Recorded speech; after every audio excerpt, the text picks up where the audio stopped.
आदर व्यक्त करण्यासाठी प्रतिमा पूजनाचा शुभ क्षण संपन्न करत आहोत. मी सर्व मान्यवरांना विनम्र अनुरोध करते, आजच्या या सोहळ्याचे प्रतिमा पूजन करावे.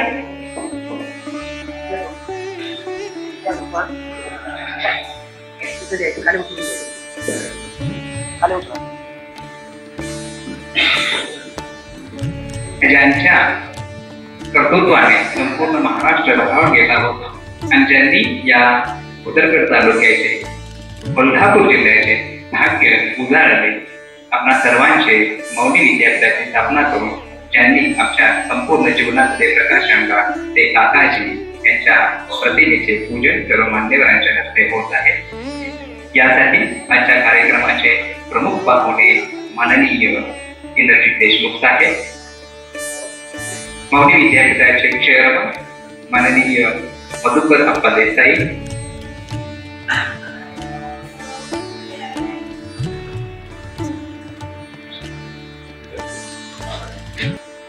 मौनी विद्यापीठाचे संचालक माननीय doctor B B Patil sir, कर्मचारी प्रतिनिधी माननीय doctor captain Arvind Jogle sir, माजी संचालक डॉक्टर जयंत करके सर, कर्मचारी महाविद्यालयाचे प्राचार्य डॉक्टर उदय कुमार शिंदे सर, माननीय प्राध्यापक प्राचार्य अर्जुन हबीटकर सर, इतर सर्व मान्यवरांच्या उपस्थितीमध्ये हा प्रतिमा पूजनाचा कार्यक्रम संपन्न झाला आहे.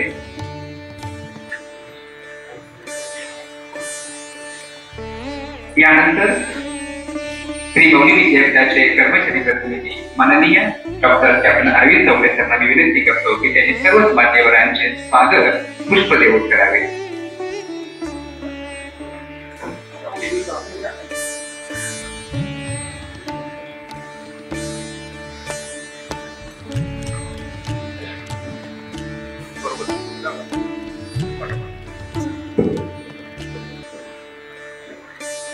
फुलांचा हा गंध दरवळला सारा, फुलांचा गंध हा दरवळला सारा, आपल्या उपस्थितीने सोहळा आज हा सुगंधित झाला. आपल्या उपस्थितीने सोहळा आज हा सुगंधित झाला.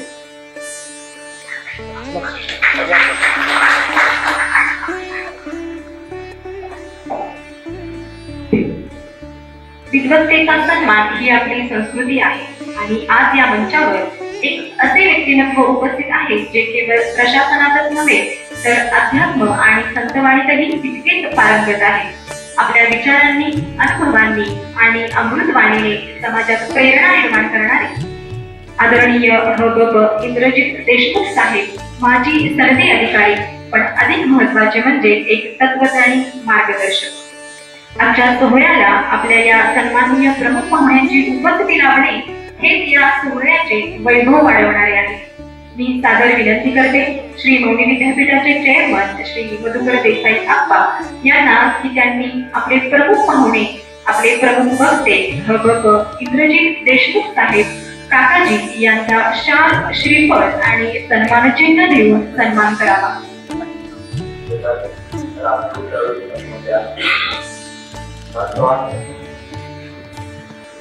काकाजी, आपला हा सन्मान ही केवळ एक औपचारिकता नाही तर आपल्या कार्याबद्दलची आमच्या श्री मौनी विद्यापीठ परिवाराकडून आमची कृतज्ञता आहे.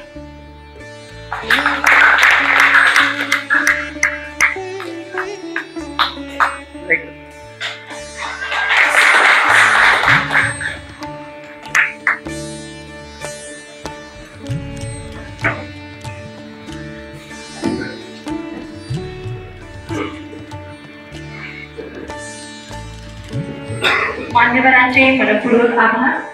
यानंतर आपल्या प्रास्ताविकेतून आजच्या या सोहळ्याची दिशा स्पष्ट करण्यासाठी मी विनम्र आग्रह करते श्री मौनी विद्यापीठाचे संचालक डॉक्टर पी बी पाटील सर यांना.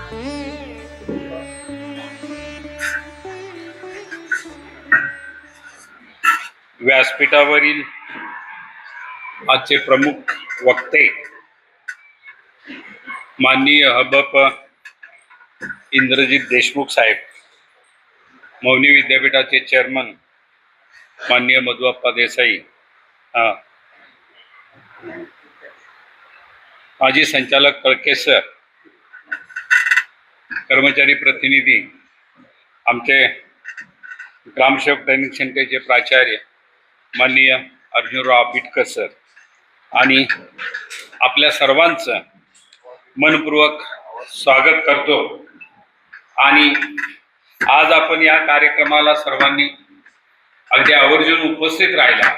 स्वादिष्ट जेवण झाल्यानंतर सुद्धा आल्याला देशमुख साहेबांनी प्रश्न विचारला की किती वाजता जेवण झालंय. त्यामुळे सगळे अगदी आतुरतेनं देशमुख साहेबांच्या व्याख्यानासाठी आपण इथं एकत्र जमलेलो आहोत. आजचा सोहळा हा सर मौनी महाराजांचा पुण्यतिथीचा सोहळा आहे.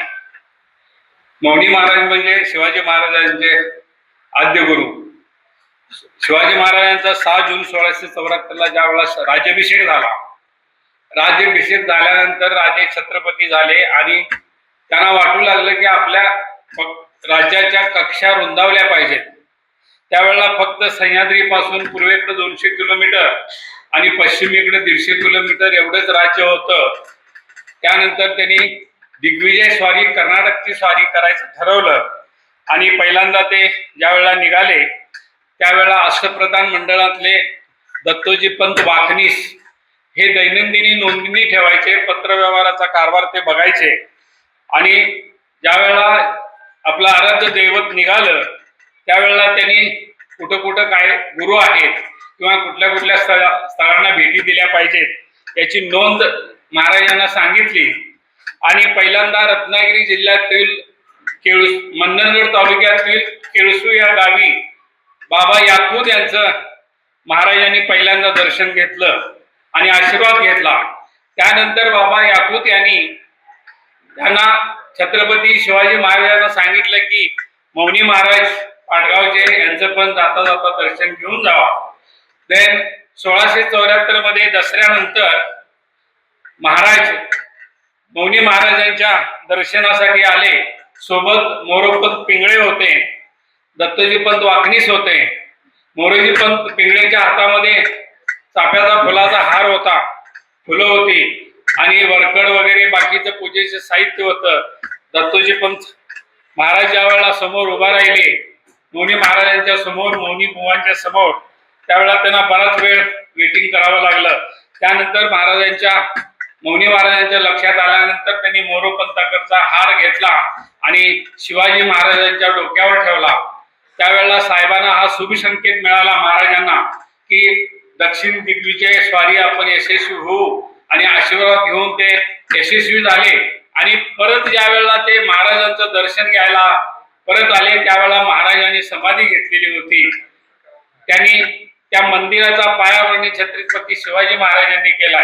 इतकं ही भूमी सर शिवाजी महाराजांच्या पदस्पर्शाने पावन झालेली भूमी आहे. इथून रांगणा किल्ला, पूर्वी त्याला प्रसिद्ध गड म्हणायचे, तिथं शिवाजी महाराजांचं 15 एप्रिल ते 14 मे 1676 रोजी वास्तव्य होतं. कारण का इकडच्या कर्नाटक आणि गोवा भागामध्ये टेणी बुरुज किंवा शत्रूवर लक्ष ठेवण्यासाठी म्हणून त्या रांगणा किल्ल्याची महाराजांनी निवड केली होती. तर आज हा वर्धापन दिन मौनी महाराजांच्या पुण्यतिथीचा दिवस साधून मौनी विद्यापीठाचा हा वर्धापन दिन आम्ही साजरा करतो. 1946 साली विश्वनाथ तथा व्ही.टी. काका यांनी या मौनी विद्यापीठाची स्थापना केली. भारत देश 1947 साली स्वतंत्र झाला आणि पहिली जी इलेक्शन झाली 1952 सार्वजनिक इलेक्शन, त्या कोल्हापूर इलाक्याचे ते पहिले खासदार होते 1952 ते 57. त्यानंतर ते आमदार झाले आणि त्यांनी हा परिसर शिक्षणापासून वंचित आहे, इकडं शैक्षणिक प्रगती झाल्याशिवाय समाज सुधारणार नाही या उदात्त हेतून त्यांनी मौनी विद्यापीठाची स्थापना केली मौनी महाराजांच्या प्रेरणेनं. आणि त्या दिवशी आम्ही मौनी महाराजांचा ज्या दिवशी पुण्यतिथी दिन असतो त्या दिवशी आम्ही मौनी विद्यापीठाचा वर्धापन दिन म्हणून साजरा करतो. तर ही फार क्रांतिकारकांची भूमी आहे सर. इथं अन्याय फार दिवस सहन केला जात नाही. सर्व अगदी अन्यायाच्या विरुद्ध पेटून उठणारी क्रांतिकारांची ही भूमी आहे. ज्या वेळेला काही शिवाजी महाराजांच्या 2 गोष्टी फक्त मला काही शंका आहेत त्या आपल्या समोर नमूद करायच्या आहेत. ज्या वेळेला छत्रपती शिवाजी महाराजांनी अफजल खानाचा वधाची ज्या वेळेला कथा सांगितली जाते त्यावेळेला दोन वकील होते, एक अफजल खानाकडून आणि एक दुसरा शिवाजी महाराजांकडून. शिवाजी महाराजांकडून जे वकील होते त्यांचं नाव गोपीनाथ पंत बोकनीस असं होतं आणि अफजल खानाच्या बाजूने जे वकील होते त्याचं कृष्णाजी भास्कर होतं. मग त्याचं कुलकर्णी आडनाव का लिहिलं नाही, शाही संपली का ती लिहिताना, हा त्याच्या पाठीमागचा काय हेतू होता. आणि तसं जर नात्यानं बघितलं तर गोपीनाथ पंत बोकनीस आणि कृष्णाजी भाकर हे सख्खे साडू होते असं माझ्या वाचनात आलेलं आहे. तर व्यवहाराला किंवा तिकडच्या गोष्टी इकडे कशा कळाव्यात, व्यवस्थित कम्युनिकेशन व्हावं ह्या हेतून ते केलेलं होतं. पण कृष्णाजी पंत भास्कर कुलकर्णी हे आडनाव काय लिहिलं गेले नाही, हा जाणून बुजून लपवलेला इतिहास आहे का, हा एक शंका आहे. रांगणाच्या पाटलाची गोष्ट तुम्हाला माहिती आहे. त्या रांगणाच्या त्या पाटलामुळे आम्ही सगळे पाटील बदनाम झालोय सर. पण वस्तुस्थिती अशी आहे, बाबाजी गुजर कुलकर्णी हा त्या गावातली ती व्यक्ती आहे. ती कुलकर्णी पूर्वी आदिलशाच्या काळामध्ये, आता कसं महाराष्ट्रामध्ये कुठलाही माणूस पोलीस पाटील नेमतात तसं त्यावेळेला बाबाजी गुजर कुलकर्णीला पाटील म्हणून नेमला. पण तो मुळात कुलकर्णी होता आणि त्याने एका बाईवर अत्याचार केला म्हणून त्याला त्याचा चौघडा केला महाराजांनी. पण इतिहासात नोंद काय आहे, पाटलांनी त्या बाईवर अत्याचार केला. असं करून आम्हा पाटलांनी मराठ्यांना बदनाम केलंय. हे हा लपवलेला, हा जाणून बुजून केलेली चूक आहे का, ह्या सगळ्या गोष्टी सर लपवलेला इतिहास आहे हा. त्याच्यानंतर ज्या वेळेला आम्ही प्रत्येक गडावर जातो, प्रत्येक गडावर शंकराचं मंदिर आहे सर. मी जवळजवळ 7 गड फिरलोय, प्रत्येक गडावर शंकराचं मंदिर आहे. तर माझं त्याच्यातला अनुमान असा आहे, शंकराचं मंदिर बांधण्याचा हेतू असा आहे की त्या मावळे लोकांना किंवा सैनिकांना दिशा कळाव्यात. शंकराचं मंदिर हे केव्हाही पूर्वेकडे तोंड करून असतं आणि जो आपण महादेवाची पिंडी पुजतो ती पिंडी उत्तरेकडे असते. म्हणजे 2 दिशा कळल्या, एक पूर्व कळली की पश्चिम आपल्याला कळतेच, एक उत्तर कळली की दुसरी दक्षिण कळते. म्हणजे हे एक, आणि उत्तरेकडनं औरंगजेब हा खतरनाक शत्रू आपल्याला होता. तर उत्तर दिशेकडनं औरंगजेब कसा यायला, तर तिथं कम्युनिकेशन स्किल त्यावेळेला वेगळं होतं. तर ज्या वेळेला एखाद्या वेळा संकट आलं तर काळा धूर करायचे गडावर. काळा धूर बघितलं की सैनिकांना वाटायचं की फार मोठं संकट आता आपल्याला भविष्यामध्ये येणार आहे. तर ह्या सगळ्या, मी जास्त वेळ घेत नाही सर, सगळे आपलं भाषण ऐकायला आतुर झालेले आहेत. बऱ्याच दिवसापासूनची ही थक्कड होती, आज मला आपल्या समोर व्यक्त करावीशी वाटली म्हणून मी केली, त्याबद्दल क्षमस्व. आपण आलात, आम्ही सगळे धन्य झालो. आपलं भाषण ऐकायला आम्ही सर्वजण आतुर आहोत. धन्यवाद. आपल्या छोटे आणि प्रास्ताविकातून मोदी महाराष्ट्राचे प्रमुख कार्यक्रमाचे प्रयोजन सांगितल्याबद्दल खूप धन्यवाद. यानंतर कार्यक्रमाचा प्रघात मोडून स्तुती व वक्ते यांच्यामध्ये कोणत्याही प्रकारचे व्यवधान न येऊ देण्यासाठी आज वर्धापन दिनाच्या निमित्ताने उपस्थित आजचे प्रमुख वक्ते ज्यांचा महाराष्ट्रभर डंका आहे ते माननीय इंद्रजीत देशमुख काका, उपस्थित या विद्यापीठचे माजी संचालक मान्य कळके सर, शामरावजी देसाई, कर्मचारी प्रतिनिधी अरविंद चौले, अरविंद संचालक आमचे पी पाटील, अर्जुन सर, उपस्थित सर्व कर्मचारी बंधू आणि भगिनी. अध्यक्षीय भाषण थोडासा प्रघात सोडून अगोदरच घ्यावे आपण, कारण मुख्य वक्त्याचं भाषण सगळ्यांच्याच ऐकण्यामध्ये यावं त्या वक्त्याचं, आणि नंतर मी बोलणं थोडंसं फरक पडेल माझ्या बोलण्यात.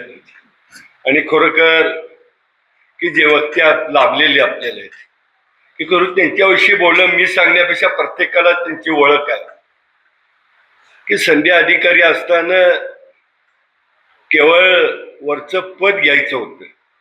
जे आमच्या कानावर आलेली बातमी त्यावेळची चर्चेची काहीतरी आताच्या प्रघाताप्रमाणे त्यावेळच्या प्रघाताप्रमाणे काही लाचीची मागणी केली आणि त्यांच्या ते स्वभावाला पटलं नाही.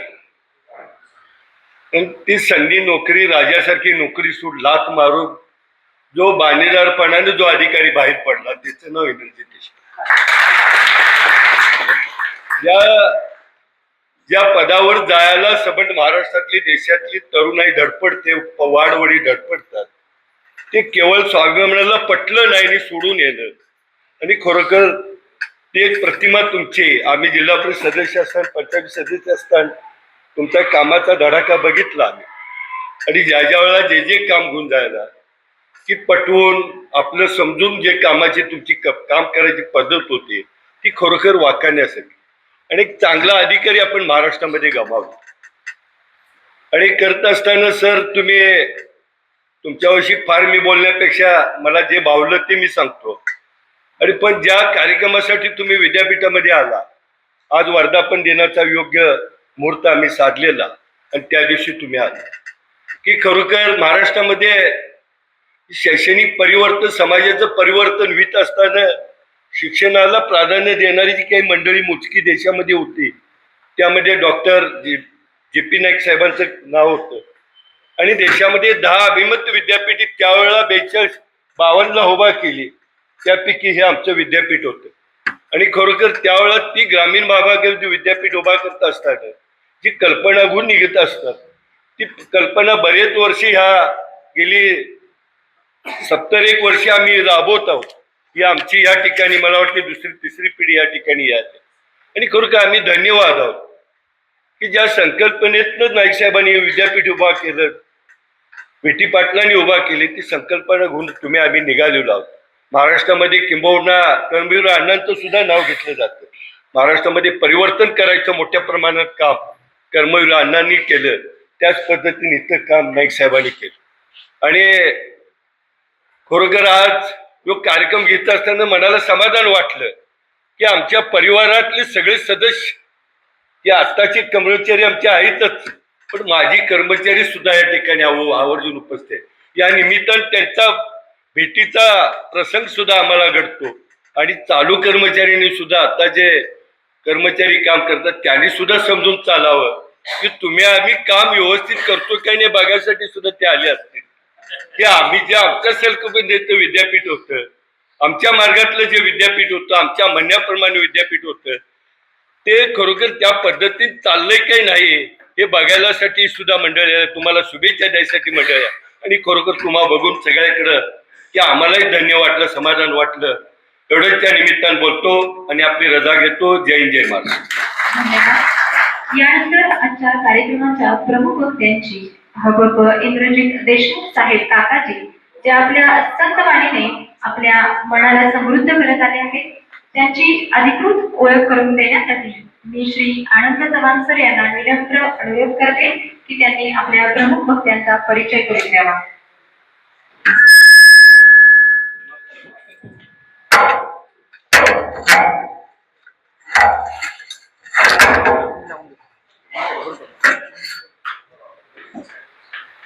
मला काय लागते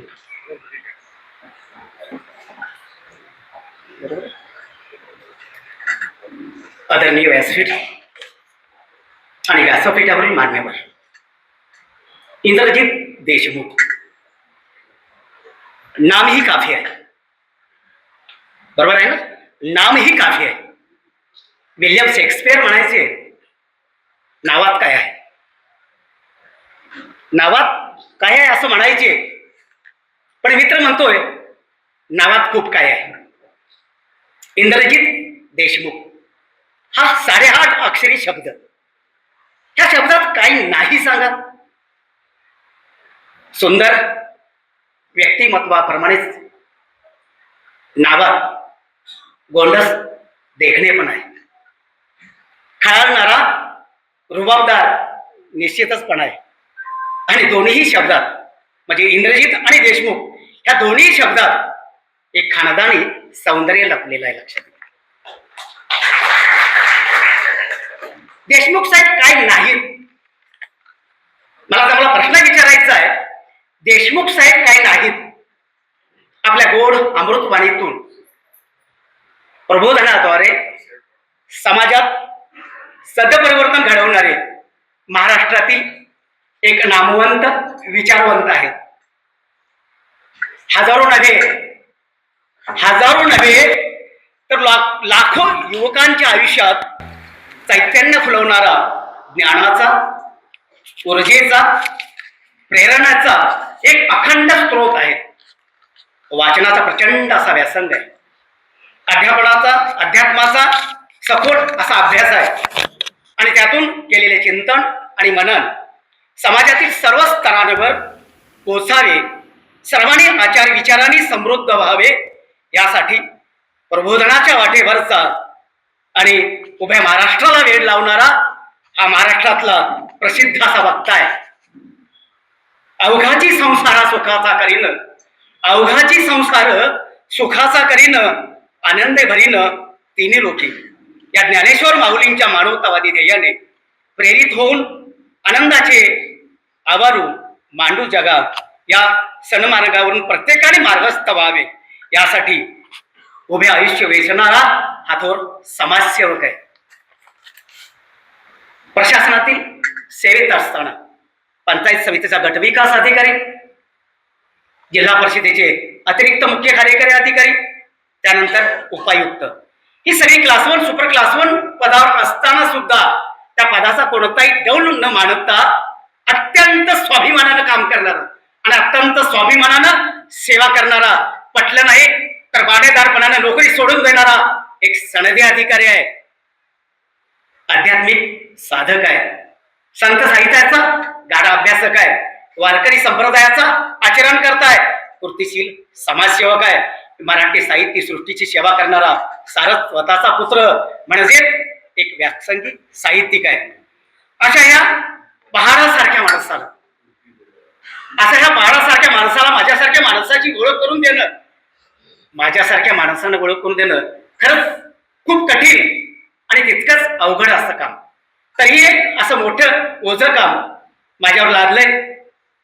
देशमुख साहेब, मौनी विद्यापीठ आणि तुमच्यात एक साम्य आहे हे आज मला पटतंय आणि या लोकांच्या पुढे व्यक्तही करतोय.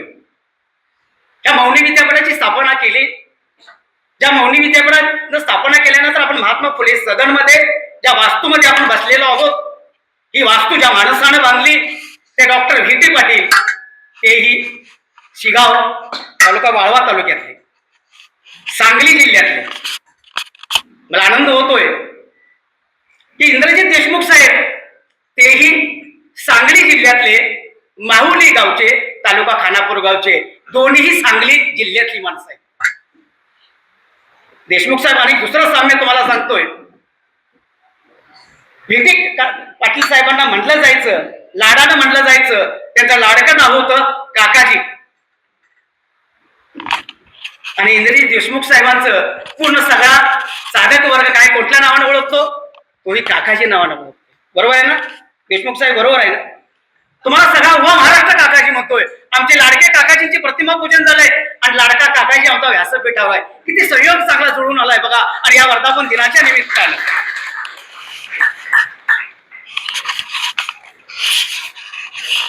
इमारत एवढी उंची ज्यांची त्यांनी थोडस खाली झुकावं.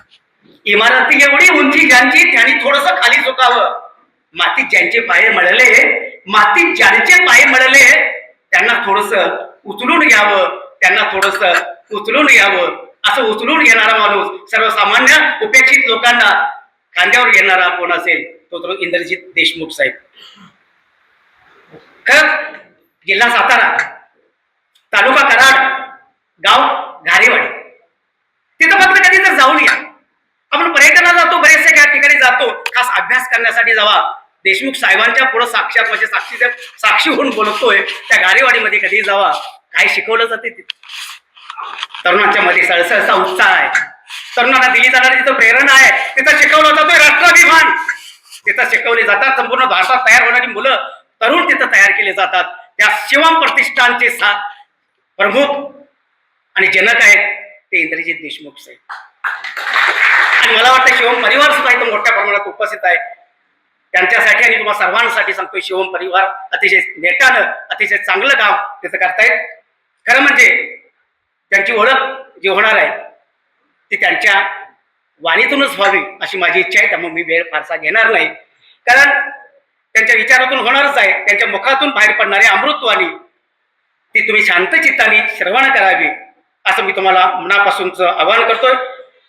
आणि देशमुख साहेब आपल्या ओघवत्या वाणातून शब्दांची, विचारांची, आचारांची शिवधरी उपस्थित श्रोत्यांच्या वंदरीत आपण रीती करावी असं तुम्हाला आवाहन करतोय. आणि देशमुख साहेब तुम्हाला मनापासूनची विनंती करतोय की हा खास करून भोदरगड तालुक्यातल्या आलेल्या या श्रोत्यांना आपल्या वाणीत अमृतवाणीनं मंत्रमुक्त करावं. माननीय इंद्रजित देशमुख साहेब. यानंतर आता 36 वर्ष हा प्रबोधनाचा प्रवास सुरू आहे. त्याच्यामध्ये 3 लोकांना आम्ही खूप घाबरतो. एक निवेदक, एक ओळख करून देणारे आणि शेवटी आभार मानणारे. कोणती विशेषणं लावतील आणि कुठून कुठं नेऊन ठेवतील सांगता येत नाही. माऊली असं म्हणतात की मार्गाधारे वर्तावे, विश्व हे मोहरे लावावे, अलौकिक न व्हावे लोकाप्रती. प्रत्येक माणसानं आपल्याला दिलेल्या सामर्थ्यानं अलौकिक व्हावं, काम करावं, खूप काम करावं. आपल्याला जो मार्ग दिलाय त्या मार्गाधारे वर्तावे, त्याच्यावरून चालावं, प्रामाणिकपणे काम करावं. अलौकिक न व्हावे लोकाप्रती असं. पण आपण कोणीतरी विशिष्ट आहोत, वेगळे आहोत, इतरांच्या पेक्षा खूप शहाणे आहोत असं कधी समजू नये म्हटलं. स्वतःची स्तुती स्वतःच्या कानानं जो ऐकतो त्याला तुकोबराय म्हणतात की मान दंभ चेष्टा ही तू शुक्राची विष्ठा. स्वतःची स्तुती स्वतःच्या कानानं जो ऐकतो तो डुकराची विष्ठा खातो. किती खाल्ली असेल 36 वर्ष. पण हा देश असा आहे की, आणि तुकोबराय असं म्हणतात की स्तुती न करावी नराची, व्यर्थ नराची, स्तुती ती करावी परमेश्वराची. स्तुती करायची असते तर परमेश्वराची करा, व्यर्थ नराची काय करायची असते. आणखीन माऊली याच्याविषयीचे आणखी खूप खूप छान ओव्या आहेत. येथ व्युत्पत्ती अवघेची विसरी जे, थोरपण परहास आणली जे, जे जगात हाकुटा होई जे ते जवळ. म्हणजे माणसाला मोठेपणा, अभिमान, अहंकार कोणकोणत्या गोष्टीचा असतो? शरीराचा असतो, देखणेपणाचा असतो, कुटुंबाचा असतो, जातीचा असतो, धर्माचा असतो, प्रांताचा असतो. ही व्युत्पत्ती सगळी संपली पाहिजे असं. येथ व्युत्पत्ती अवघेची विसरी जे, थोरपण परहास आणली. मोठेपणा सोडून देता आला पाहिजे. जे जगात हाकुटा होई जे तै जवळी माझी. जगामध्ये जो जितका विनम्र, जितका छोटा स्वतःला समजतो तेवढा तो परमेश्वराच्या जवळ असतो असं म्हणतात. पण हे असं ऐकत राहिलं की असं फुगा फुगतोय का काय, फुगतोय का काय, फुगून फुटतोय का काय एक दिवसात वाटतं. स्मृती दिन साजरा करत असताना 2 काकाजींचा आणि मौनी बाबांचा. बाबांना जीवनाचा अर्थ समजला होता मौनी बाबांना, म्हणून ते मौनात राहिले. बोलण्यानं आपण घराचं, आजूबाजूचं, समाजाचं किती वाटोळं केलं हे सांगण्याची आवश्यकता नाही. जगात जेवढा जो कहर आता झालाय तो सगळा, मी याला पुरावा आणि प्रमाण असं देतो आहे की D.H. लॉरेन्स नावाचा एक शिक्षणावर काम करणारा युरोपमधला खूप मोठा विचारवंत आहे. आणि त्यानं गेल्या वर्षीच्या भाषणामध्ये असं जाहीर केलं की तो म्हटला की येथे 100 वर्ष जगातल्या सगळ्या शाळा बंद करून टाका. असं मी नाही म्हटलं, D.H. लॉरेन्सनं म्हटलेलं आहे. ते का म्हटलं असेल ते मौनी बाबांच्या जयंतीला आज समजतं की असा तो D.H. लॉरेन्स का सगळ्या गोष्टीचा विचार करून म्हटला असेल. ही जी मोठी माणसं आहेत, संत कुणाला म्हणायचं असतं? डोक्याला मोठा तो पंत, अंतःकरणाला मोठा तो संत, आणि या दोन्हीमध्ये नाही तो जंत असं म्हटलं जातं. बुद्धीनं लोकांच्या मनामध्ये भेद निर्माण करता येतो, पण हृदयानं माणसं एकत्र आणता येतात. जी हृदयानं एकत्र आणतात माणसं ती असतात ते संत असतात. आणि समाजामध्ये भेद निर्माण करतात ते बुद्धिवादी असतात. मी अमका, मी तमका, मी तमका, मी कोणी. जेवढे संत आहेत, म्हणजे संतांची परिभाषा करत असताना माऊली असं म्हणतात की ते वाट कृपेची पुसतू, दिशाची स्नेहेची भरी तू, जीवातळी अंतरी तू आपला जीव. म्हणजे आशीर्वाद देण्याच्या पात्रतेचं कोण असतं? शिवछत्रपतीने आशीर्वाद का घेतला त्यांचा? प्रत्येकाचा एक ऑरा असतो म्हटलं जातं. एक केरलियन नावाचा फोटोग्राफर आहे, 1940 मध्ये त्याच्या फोटोग्राफीनं प्रत्येक माणसाला एक ऑरा असतो, प्रभा. आणि त्या प्रभेचं क्षेत्र असतं प्रत्येकाचं. आणि त्या फोटोग्राफीतून काढलं की लक्षात येते की आपली प्रभा कशी आहे, आपले विचार कसे आहेत तशी आपली प्रभा असते. जितके संकुचित विचार तितकी ती प्रभा अत्यंत डार्क येते. म्हणजे माझी डार्कच असणार आहे मला माहिती आहे, पण सांगितलं मी. आणि ज्याची अत्यंत तेजाळलेली प्रभा असते, त्याचे विचार स्वच्छ, त्याचं जगणं स्वच्छ, त्याचं वागणं स्वच्छ असतं. संतांच्या प्रभेमध्ये असं म्हटलं जातं की त्यांच्या प्रभेमध्ये प्रचंड ताकद असते. अवघ विश्व कवेत घेण्याची क्षमता त्यांच्यामध्ये असते. वाट कृपेची पुसतू, दिशाची स्नेहेची भरितू. म्हणजे संतांचं लक्षण दुसरं कोणतं आहे की ते प्रेमाशिवाय दुसरं काहीच देत नाही जगाला, जिव्हाळ्याशिवाय काहीच देत नाही. दिशाची स्नेहेची भरितू, ज्या दिशेला जातात तिकडं स्नेहच देतात. जीवातळी अंतरितू आपुला जीव असं, दुसऱ्याच्या कल्याणासाठी प्रसंगी आपला जीव देतात, त्याला संत असं म्हटलं. आमचं भाग्य आहे की महाराष्ट्रामध्ये आम्ही जन्माला आलो, या थोर संतांची परंपरा आहे. असं म्हटलं जातं की देशाची विभागणी करायची झाली तर भारतामध्ये अवतारी पुरुष जन्माला आले ते उत्तर भारतामध्ये आले, आणि संत जन्माला आले ते दक्षिण भारतामध्ये जन्माला आले. आणि संतांनी जे काम केलं त्या कालावधीमध्ये मानवी जीवनाचं उन्नयन करण्याचं काम, कॅरेक्टर बिल्डिंग आणि नेशन बिल्डिंगचं काम संतांनी केलं. लोकांचं पतन होऊ नये, कारण माणसं दोन कारणासाठी जगतात. स्टँडर्ड ऑफ लिव्हिंग साठी माणसं जगतात आणि स्टँडर्ड ऑफ लाईफ साठी जगतात. खा प्या आणि मजा करा, eat drink and be happy, ये दिल मांगे more, this is standard of living. Branded shoes, branded कपडे, ब्रँडेड मोबाईल, ब्रँडेड गाड्या, दिल मांगे more, this is standard of living. माणसाचं मोठेपण आम्ही त्याच्यावरून ठरवतो. आणि स्टँडर्ड ऑफ लाईफ, तो माणूस समाजामध्ये आल्यानंतर उत्साह निर्माण करतो का? तो माणूस समाजामध्ये आल्यानंतर प्रेम निर्माण करतो का? तो माणूस समाजामध्ये आल्यानंतर जिव्हाळा निर्माण करतो का? माणसं बांधतो का? माणसांचा पूल तयार करतो का? That is standard of life. त्याच्या जीवनमानाचा दर्जा उच्च. म्हणजे उगाच कुणी त्याला ऐकत नाही. विवेकानंदांच्या आयुष्यामधला एक क्षण आहे, मी प्रभेविषयी बोलतो आहे. विवेकानंदांनी सगळं फिलॉसॉफी, सगळे तत्वज्ञान वाचल्यानंतर, डेकांत वाचला, निश्चय वाचला, सगळे तत्वज्ञानी वाचले, पाश्चात्य तत्वज्ञानी वाचले, आणि त्यांच्या मनामध्ये गोंधळ निर्माण झाला की देव आहे का या प्रश्नाविषयी. प्रचंड बुद्धिमत्ता, प्रत्येक गोष्ट बुद्धिमत्तेच्या निकषावर स्वीकारायची या भूमिकेवर ठाम.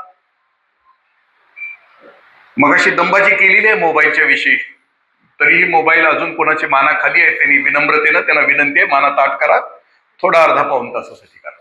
आणि अजूनही ज्यांचा मोबाईल वाचतो आहे त्यांना विनंती. विवेकानंदांना असं विचारलं, विवेकानंदांच्या मनामध्ये प्रश्न होता की देव आहे का? मग कलकत्ता आणि कलकत्त्याच्या परिसरामध्ये जेवढे होते आर्य समाजाचे, ब्रह्मो समाजाचे साधक जेवढे होते, त्या प्रत्येक साधक आणि सिद्धांच्याकडे जाऊन स्वामीजी प्रश्न विचारायचे की तुम्ही देव पाहिला आहे का? तुम्ही देव पाहिला आहे का? सगळ्यांना विचारून झालं त्यावेळेची माणसं खरं बोलत होती की नाही पाहिला. असं आम्ही न पाहता सुद्धा आमच्याकडे बरेच जण सांगतात आम्ही पाहिला आहे, पण त्यावेळेची खरं बोलत. मग त्यांना असं कोणीतरी सांगितलं की देवेंद्रनाथ टागोर, की जे रवींद्रनाथ टागोरांचे वडील आहेत, ते गंगेमध्ये हाऊस बोट मध्ये गेले 6 महिने ध्यानधारणा करतायत. कदाचित त्यांनी देव पाहिला असेल. विवेकानंदांनी उडी मारली, त्या बोटीवर गेले, दरवाजाच लाथ मारून उघडली, अंगावरून पाणी निथळत होतं, पोहत गेले होते, आणि त्यांनी डायरेक्ट प्रश्न देवेंद्रनाथ टागोरांना विचारला की तुम्ही देव पाहिलाय का? त्यांनी सरळ सांगितली नाही पाहिला, पण तू योगभ्रष्ट दिसतोयस असं ते म्हणाले. योगभ्रष्टाची काही लक्षणं सांगितलेली आहेत. म्हणजे जो माणूस अनंत जन्म काम करत करत येतो आणि थोडंसं राहिलेलं जीवन त्या उन्नत अवस्थेमध्ये पूर्ण करतो, त्याला योगभ्रष्ट असं म्हणतात. शुचिनाम श्रीमतान गे हे योग भ्रष्ट बीज आहे असं. ते योगभ्रष्टाची काही लक्षणं सामुद्रिक विद्येमध्ये सांगितली, शरीरशास्त्रामध्ये सांगितले. कसा असतो तो योगभ्रष्ट? त्याचं कपाळ भव्य असतं, त्याचे डोळे तेजस्वी असतात, त्याचे 32 दात मोत्यासारखे असतात, त्याचे हात अजानुबाहू असतात. मी ही लक्षणं सांगतोय ते आपल्याला जुळवून बघू नका, अजिबात शक्यता नाहीये. पाया शेजारच्या अंगठ्या शेजारचं बोट हे लांब असतं. ही जी प्रभा आहे ती प्रभा त्या त्या व्यक्तीप्रमाणे असते. ज्यांचं जीवन शुद्ध आणि पवित्र आहे त्यांना आशीर्वाद देण्याची क्षमता त्यांच्याकडे असते. अख्ख्या संत वाङ्मयामध्ये अख्ख्या अवतारी पुरुषांचा सगळ्यांनी दिलेले आशीर्वाद तपासा की त्या अवघ्या मानव जातीच्या कल्याणाविषयी. तथागत बुद्ध म्हणतात की मंगल हो, सबका मंगल हो, सबका कल्याण हो, सबकी मुक्ती हो. म्हणजे विपश्यनाचा समारोप करत असताना तथागत बुद्ध समारोप करत असताना सबका मंगल हो, सबका कल्याण हो. भगवान महावीर नमोकार ग्रंथातून कोणाकोणाचा अरिहंतांना नमस्कार असो, सिद्धांना नमस्कार असो, आचार्यांना नमस्कार असो, आणि शेवटी सब सुखे साधूना, जगातले जेवढे साधू आहेत हे सगळ्यांना नमस्कार असो. त्याचं कारण असं की जगातले सगळेच सुखी असो. भवतु सब मंगलम, सबका मंगल सबका कल्याण हो, ही संतांची वाणी असते. आणि आपल्या वाणीमध्ये कायम शाप, उठल्यापासनं झोपेपर्यंत हे जी अडवली पाहिजे, त्याची जिरवली पाहिजे, त्याचा काटा काढला पाहिजे, त्याला आयुष्यातनं उठवलं पाहिजे, ह्याला हाणला पाहिजे, त्याला तोडला पाहिजे. आमच्या आणि संतांच्या वाणीमध्ये तो फरक असतो. त्यामुळे आमचा एकही शब्द यशस्वी होत नाही. आयुष्य